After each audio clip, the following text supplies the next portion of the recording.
What's good, y'all? We are back again with another episode of DNA Culture.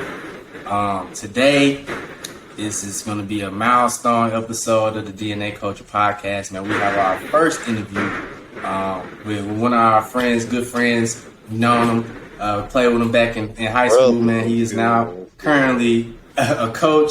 Coach Johnny Eaton. He just won Big Brother podcast.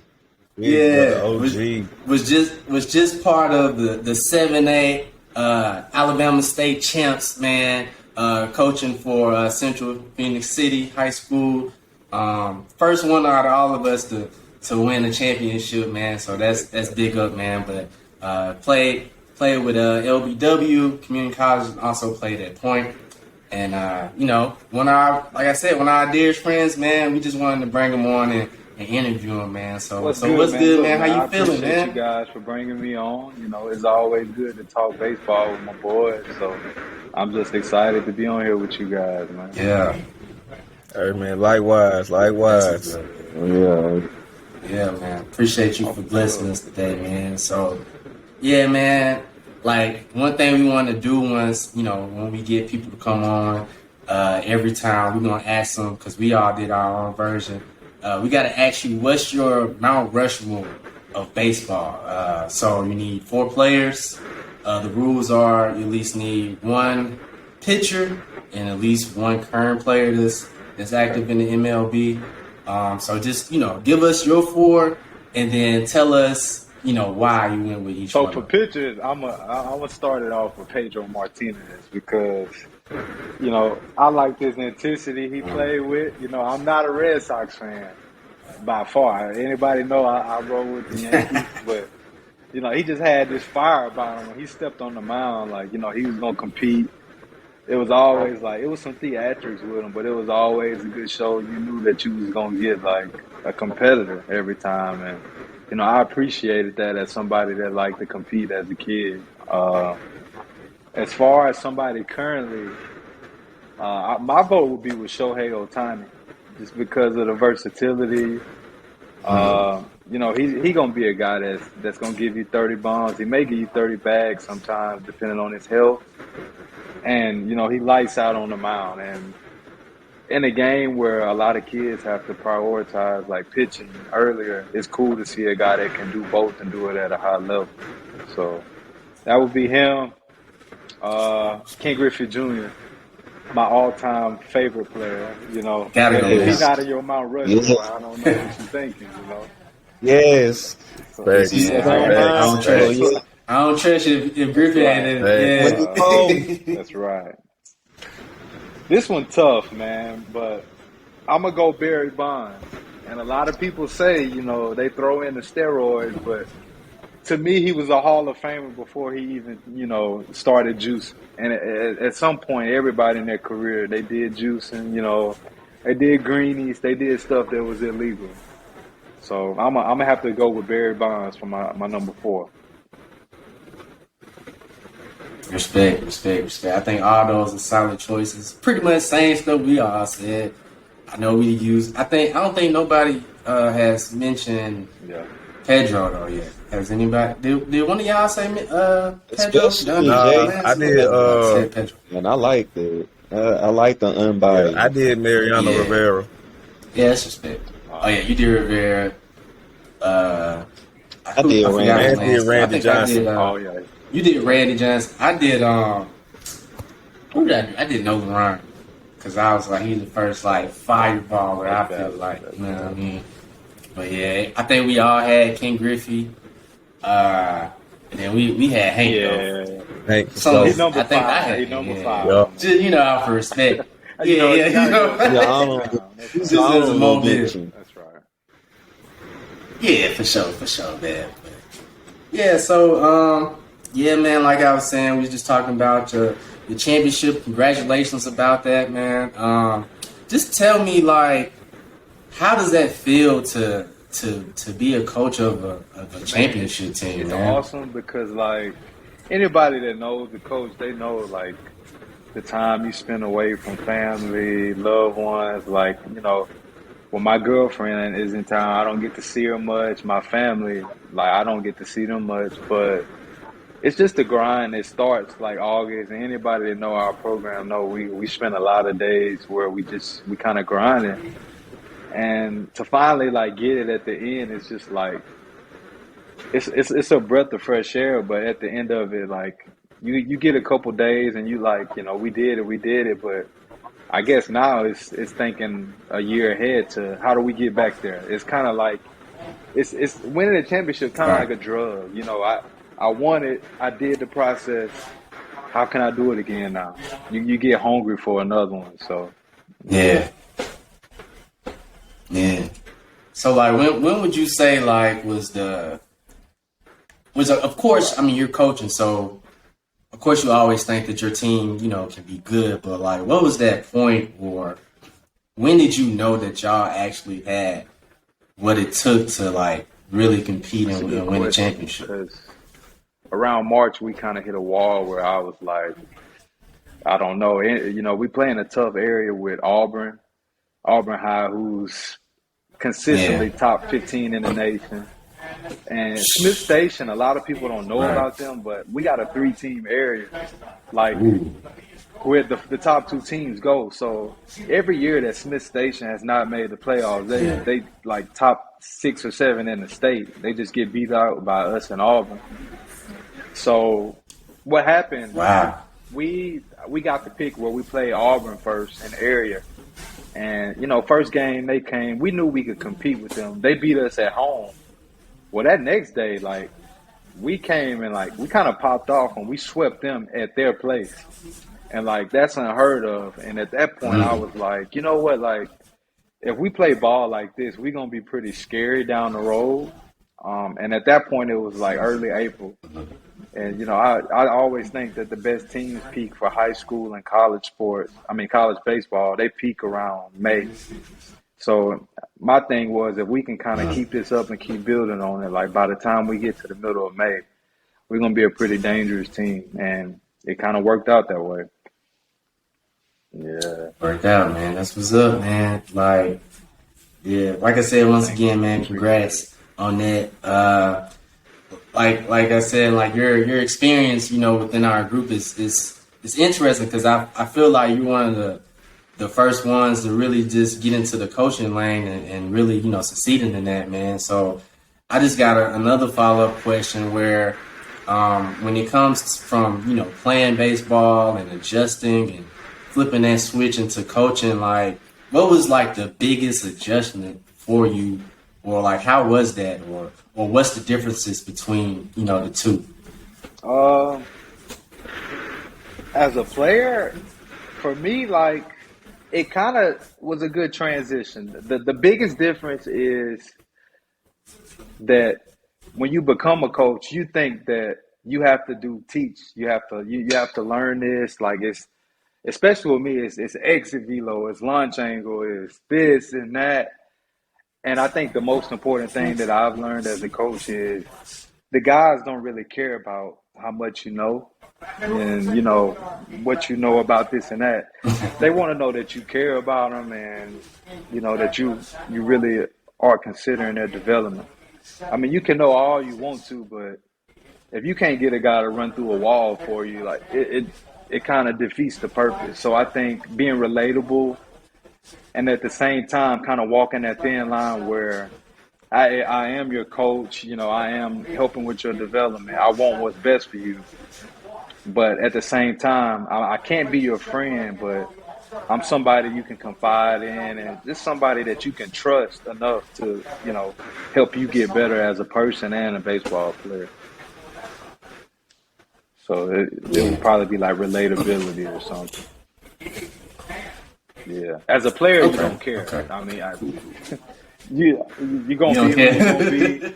You got to be confident. So, but as a coach, I do want to set a good example, and I don't want to ever like put my guys through anything that they feel like I wouldn't have done as a player. So,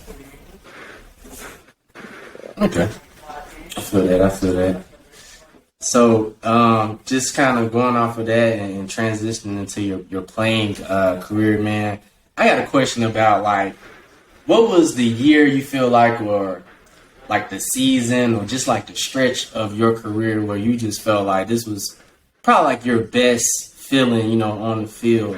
Whether that's like this is your best season, individually, maybe your favorite team, like, you know, what would you say was like your best experience It was on definitely the by playing far field? my second year of JUCO at LBW.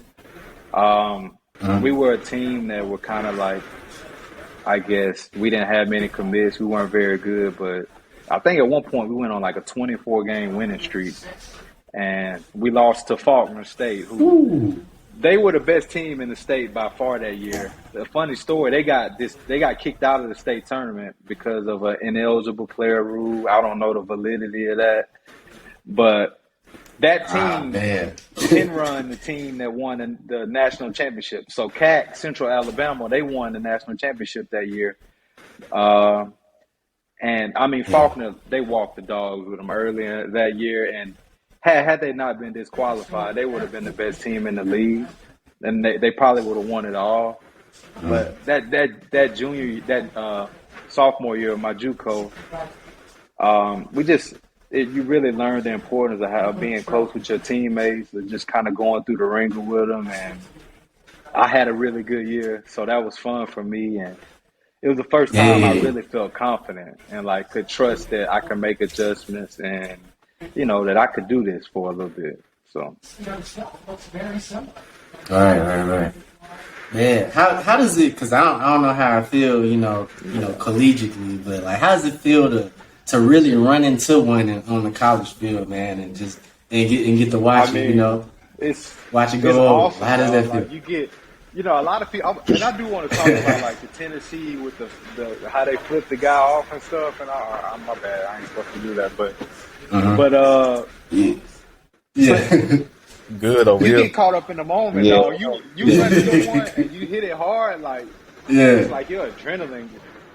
A lot of people say like they get scared in big crowds, but like the bigger the crowd, when you do something like that's kind of like live, you be like, man, just like I don't know, it's hard, it's kind of unexplainable, you know.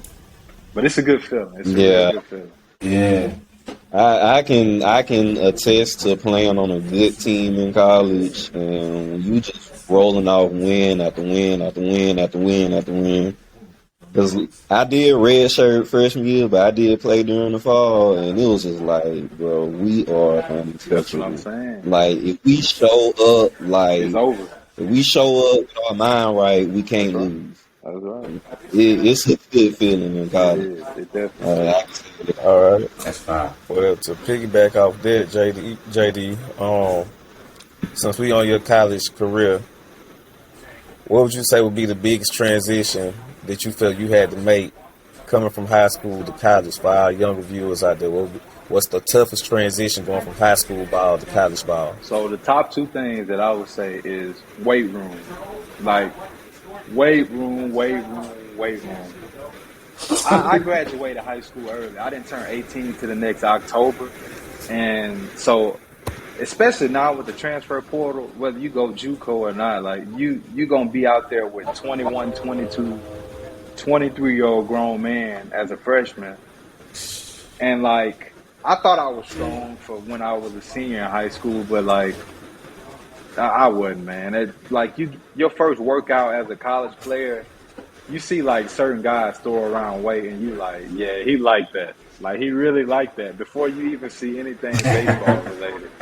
So like, he got that dog. He got that dog in him. That dog in him. You know he can hit 150. Exactly. Like you don't even got to see. You know he got that dog. But it would be weight room and mental toughness. Because a lot of guys, when they go to play college ball, they've never failed. So it's like, you know, how do I deal with failure now? How do I get better at the game within the game and make adjustments? And how do I deal with like maybe not playing? I mean, I set the bench my first 15 games, and I had to learn, like, how do I make myself as an asset to this team? And then it turns into how good of a teammate you could be from that. So your mentality has to be like, I'm going to be the best teammate I can be, But when I get my opportunity, like I'm gonna make them remember that they need to consider me in the lineup. So Right. I feel that. And I think, man, just seeing this, I'm glad you said it about, just having a good mentality, because I think a lot of guys, especially when they go when they go from one level to the next, and when you're that guy on the team, when you been that guy in high school, now you going to another level where everybody is that guy. I think what type of word you gonna put to separate I think yourself? the easiest way to put it is when you get there, if you're an infielder, everybody that play infield was the shortstop on their high school team. Everybody that play outfield was the center fielder on their And team. at least one outfield. Exactly. Center field, And then then you got your big guys that hit bombs. You can only have one DH. So it's a matter of even at teams that you don't consider good, everybody was the best in their respective areas. So now it's just are you willing to compete and fail and get back the next day? So Yeah, you gotta be mentally tough to ride the bench, but you still gotta show up for a 10-inning squad tomorrow, right. and the next, and the next. Because you never know when your number gonna be called. Right. Oh, Man, that made me think about. I don't know if y'all seen Bradley Beal, a clip of Bradley Beal talking to his AAU team. I saw that. It was supposed to the other day, and he was just telling them hey man, he was just when you get to college, he's like, y'all need to switch your mentality now. You need to learn how to affect the game in other ways now, because when you get to college, you're not going to be an offensive guy anymore. He was like, you don't see people on the college team averaging 20 points. If they're averaging 20 on the college team, the team is probably soft. But he was like, you're going to only be averaging 10 to 12 points, so you're not a scorer. So he's like, you need to switch that mentality. You need to work on your fundamentals and work on other areas of your game where you can affect the game. And what you just said just made me think about that, man, because like I said, you're going to see guys out here who they've been hitting bombs, big bombs in high school. They 10-plus bombs and throwing 95, but now you're on the level where everybody throwing 90, everybody throwing gas. Everybody got light tower power. So what you going to do when the mechanics break down? What you going to do for that? That's right. it's like some of the best. Hey, that's a good one. I want. Go ahead. It's like some of the best players I played with in college, they'll hit 260, 270, 280, but they just do everything else to win the game. And that's what you need on the team. So Yeah. it's crazy. What you finna say, It's Joe? real, man. I was gonna transition to. I know you was talking about the speeds, the higher speeds and stuff. I was gonna ask you, man, what's the top speed fastball that you ever faced in college? Dude? You ain't face no 105, did you? I wouldn't. Like they doing now. Look, man, don't let nobody tell you that hitting a baseball is easy, because you can do everything right. And it's been times where I thought I was on time and the ball in the mid and I'm swinging. So it's just it's tough, man. It's the game of inches. I think I seen a guy 95, 96, and the scary thing was, this was my senior year at Point. This guy was a freshman, so it wasn't a 95, 96 that's is in the zone. It's one pitch at your head, then he paint two at your knees, and so he was wild. For me, the harder they throw, it's. Oh no, my bad for cutting you off. The harder they throw, you really speed your body up and it's easier. But when you got guys that's either wild or they got a good breaking pitch to follow that fastball, then it's man, I don't know what I'm gonna do. I don't know how to approach this. Luckily, that guy was just throwing fastballs, so I was able to time him up. But you mix in 93, 94, and the crazy thing about pitchers now is you got guys that throw 95 to 97, and they throw 50% sliders and curveballs. So it's what do I game plan for? You may not see a fastball, so it's just it's never easy to hit velo. It's never. easy to hit a baseball, period. Uh-huh. But the harder, the more Right. room for error. All right, man. Quick intermission over with, man. But yeah. So JD, man, like during your playing career, man, and everybody that you came in contact with from high school, to college, even coaching, like who do you think is like the most talented player, or just like the best player that you've come in contact with was like, man, this dude, if he's not in the MLB, either something went crazy or something was going wrong, or like he had the talent to be in the MLB, or still has the talent. As a player, I'm gonna go with Phillip Ervin from Leroy. I think he ended up going to Sanford, and he got drafted by, I want to say, the Cincinnati Reds. I think he did some MLB time, but he was like a leadoff hitter. This was my 10th grade year, and anybody who knows Leroy know they were good at like everything they did. But I think the game we played them, he was like 5 for 5 with 3 bombs, and he could run, he could hit. He had a cannon. I mean, he was just a very athletic dude, and like, I mean, I kept following him, and eventually he was up in the big leagues for a little. He may still be in the big leagues now, but like, he was just different. Like, you can tell when somebody like got what it takes to make it to the next level, but it will probably be him. I've been fortunate to see a lot of guys as players. I tell you what, the most dynamic player that I've seen is, so Georgia Tech got this guy named Chandler Simpson. If you don't know about him, like, go look up his stats. He popped off. He transferred from Tech from UAB, and I think he actually led the NCAA in hitting this year and batting average. This guy is the fastest guy I've ever seen play baseball. Like I coached against him last year in the Northwoods. He was on a team that was like in our, I guess, our not conference, but it would be like our division. And literally, I seen this guy hit a ball like a 2-hopper to the shortstop, and like it's not even a throw. Like, this dude got world-class skills. Like, if he got on base, it's a run. I swear to you. Because, so they had him. Like, if it's a routine play to the shortstop, and he'll just So like. they had him, and they had a guy named Victor Scott, who like the 3-hole for West Virginia. Chandler was the leadoff, and Scott was the 2-hole. So anytime Chandler Simpson got on, he's still second first pitch, still third, and the next guy, Victor Scott, would like hit a ball in the gap, and it's all over again. Well, he sound like Go watch Pete his Wheeler. stats. He sound like Pete Wheeler He for sound like backyard Tyreek Baseball Chandler Hill. Simpson, bro. Go look up his stats. Bro is the real deal. He gonna play in the league for a while. I feel like he really is. He really like that.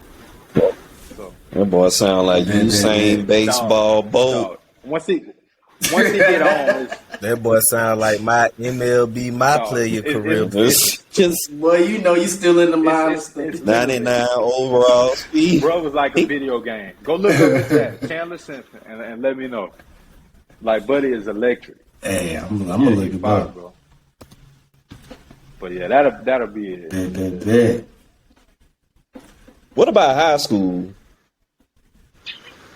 He already Phillip said, Ervin. You already say Phillip Ervin. And Yeah. Phillip Ervin was in the Braves or Yeah, that he did. organization He did. at one point. Oh, shout out.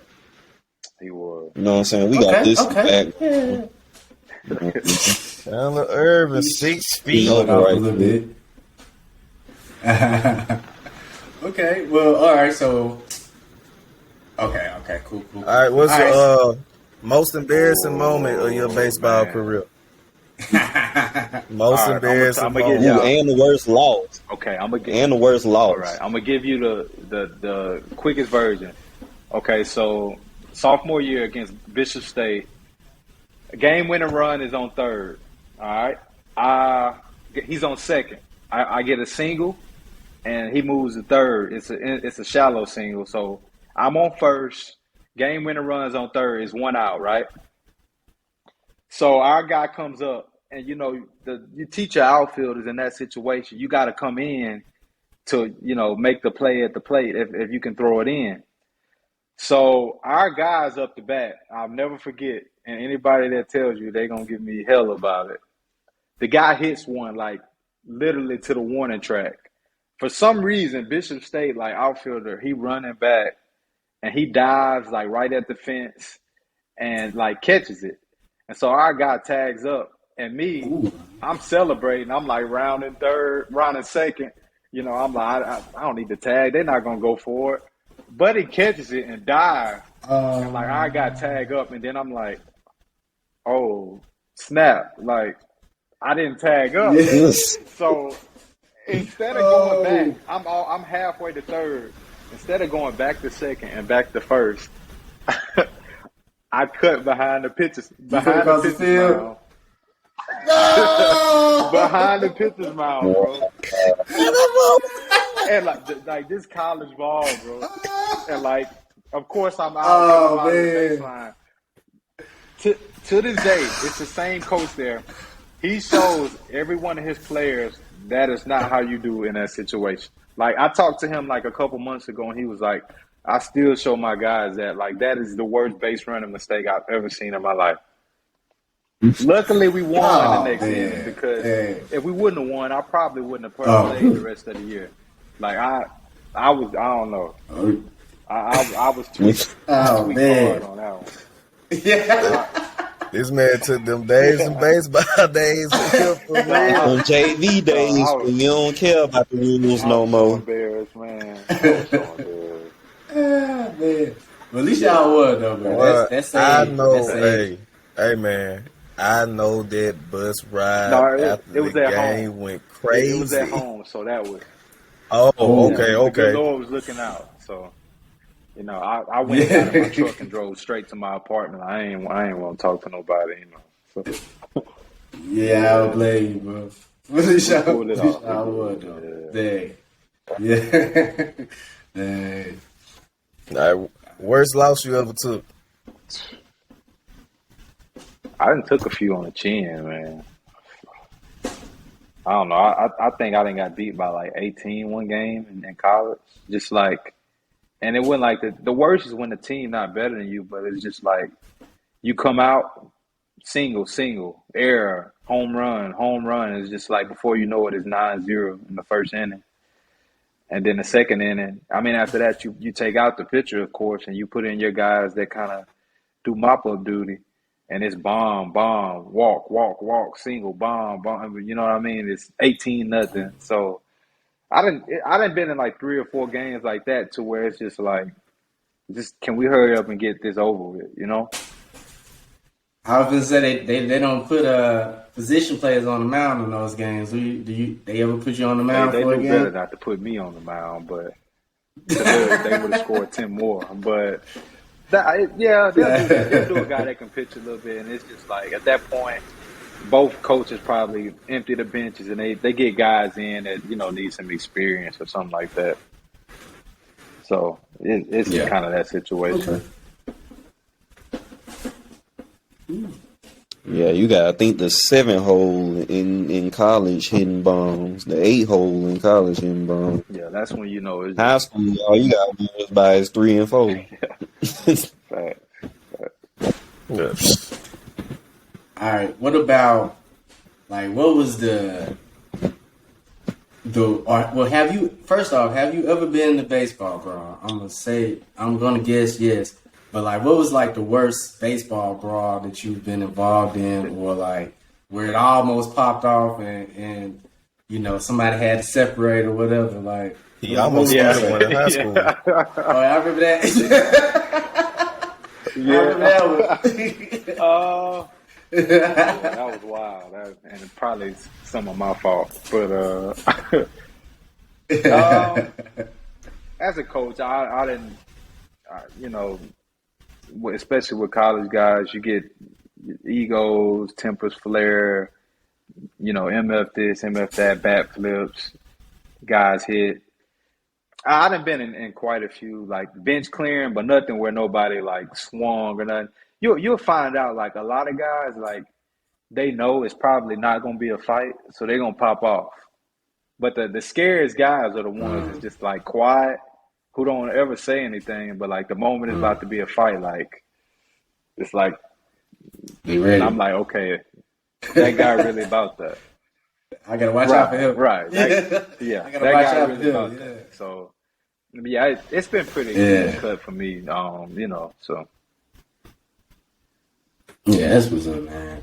Like, what's your opinion too on just like the whole, I guess, like the baseball culture, the old way where, they try to teach, certain things, or, you should play the game this way and that way. Like, what's your take on, some of it seems like the youth, I guess, within the game, they're getting a little bit more leeway to kind of be themselves in situations. Are you more of the old traditional type, or are you kind of like in the middle, or how do you feel about it? honestly, being like, I'm just gonna be honest with you, being like a black player coming up, like I could never really like truly be myself because it's like, like I tell people I got a master's degree in code switching.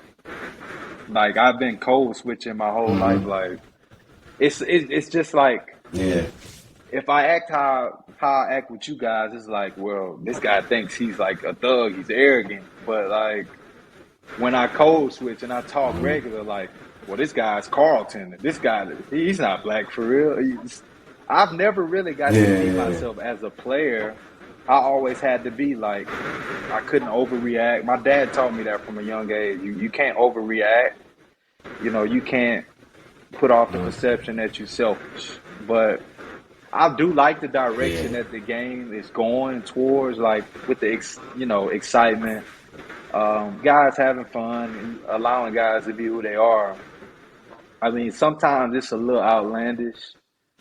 As a coach, I hate Mm-hmm. to be the first base coach, and every time somebody get a hit, shin guard, elbow guard, slide mitt, thumb piece, mouthpiece. It's just like, bro, like you got all this gear on, but you won't. I bear bonds Right, up like if you to gonna have all that on, right? got the swag You got on. what Like you do Brandon that, you did. need to be hitting Yeah. 500. But it's just like it has gotten to the point where it's a little more me, see me, look at me. But I do like the direction, but at the same time, you got to be humble because baseball is always going to humble you. Well, I mean, we saw that with Tennessee. It's a humble sport. So, as Right. you being a coach, do you encourage your guys to, hey man, be yourself? You going backflip? Do you Yeah, encourage man. that or? I'm big. I'm big on looking apart. I'm big on like if my guy he come out with a fresh chain, I'm like, oh, you shining today. I have fun with him. I think most people say I'm a player's coach, but for me, it's respecting the game. Don't bat flip if you hit a ball that barely got out. Like if you gonna bat flip or you gonna show some emotion, unless it's a game winning situation. Killed it. If you up 8 runs and you Yeah. bat flipping against the other team, like come on, Mm. have some feel. Like you already up big, but I'm big for like allowing the guys to be who they are, but I still kind of like walk that fence of respecting the game. Yeah.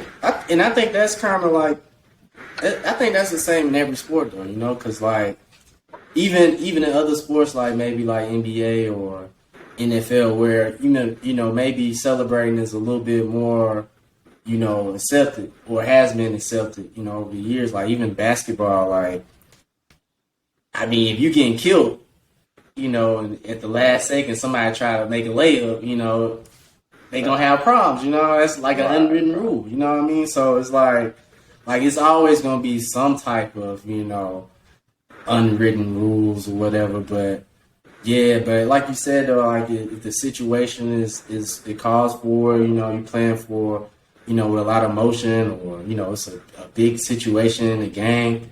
I do like that, they are showing a little bit more of personality, or just being able to just live in the moment, man, and just really like, because I get I do, like you said, baseball is very humbling sport, but just like as a sport in general, like you have to play with emotion, and it's like some people are, really humble, and they might not do that, which is fine, nothing wrong with them, but at the same time, it's like you can't really. Well, I feel like you can't really hold it against somebody for showing their emotion too. If it kind of sparks the team, or that's what's gonna get the team hype or whatever. So I think it can go both ways. But yeah, I definitely see what you mean. They do need to respect the game at the end of the day. Yeah, man. Go ahead.